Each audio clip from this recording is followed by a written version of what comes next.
Don Romano. Sobrang excited ako i-share sa inyo ang opportunity na ito. Dahil sa business na ito, sobrang naturalesa. In just 2 months and 2 weeks, kumita kami ng family ko ng 1.1 million. Okay?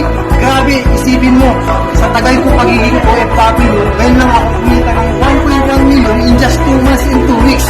Kaya ikaw, kung nagtutudo ka, alisin mo na ang duda mo kasi dito, pwede magbago ang buhay mo. Sobrang dami na po natulungan ng business na ito. Hi, ako nga pala si Jinjin Texon from Cagayan de Oro City.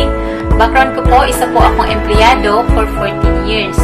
Alam naman natin bilang isang empleyado, lagi tayong kapos pagdating sa salary, tama?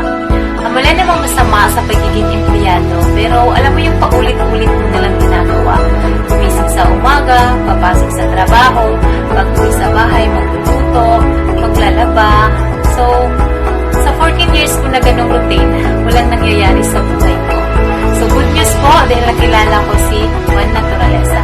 Nang dahil po sa result ko dito kay Juan Naturalesa, nakapag-decide po ako na mag-resign sa trabaho ko. So, sa total average ko po, in just 4 months, road to 1 million na po ako dito kay Juan Naturalesa.